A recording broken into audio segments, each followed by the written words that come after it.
آپ ذرا سا غور کیجئے گا، جو آ رہا ہے وہ بھی نہیں آئے گا، اور اسلام کا مقصد عبادتوں کی طرف بلانا ہے، نہ کہ عبادتوں سے ہمیں بھٹکانا ہے۔ لہذا پیغمبر نے جب سب سے پہلے دعوت دی تھی تو آپ بتائیے نماز کی دی تھی، روزے کی دی تھی؟ نہیں، صرف ایک کلمہ کہا تھا، تم اتنا کہہ دو قولوا لا الہ الا اللہ، صرف اتنا کہہ دو لا الہ الا اللہ، تفلحوا، نجات پا جاؤ گے۔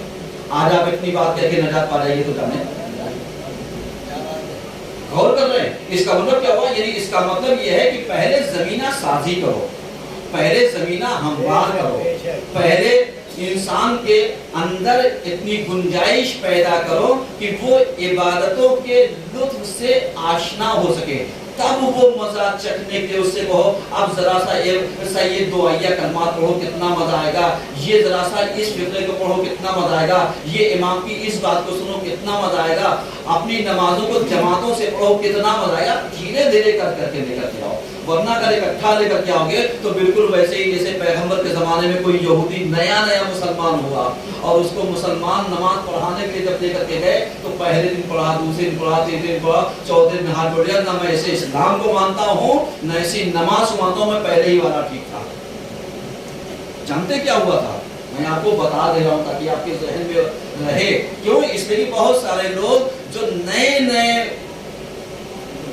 دین کی طرف آتے ہیں ان کے اندر مذہبیت ایسے کوٹ کر کے بھر جاتی ہے کہ بس ایک ہی دن میں چاہتے ہیں قرآن پڑھ لیں، ایک ہی دن میں چاہتے ہیں صبح سے لے کر کے شام تک کم سے کم 500 رکعت نماز پڑھ لیں۔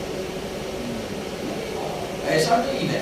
اب آپ ذرا سا وہ جو یہودی مسلمان ہوا تھا، جانتے ہیں مسلمان نے کہا چلو نماز پڑھو، وہ تیار ہو گیا، اس کے بعد کہا دیکھو بھائی سورج نکلنے سے پہلے تک سونا نہیں چاہیے، اسے اول وقت نماز بھی پڑھایا اور 1 گھنٹہ جگایا بھی، کہا سورج نکلنے تک اسے سونا نہیں چاہیے۔ اب جب سو کر کے اٹھا کہا بیوی بچوں کے لیے چلو جاؤ یہ ناشتہ کرو، منہ ہاتھ دھلو، اس بعد جاؤ کام کے اوپر۔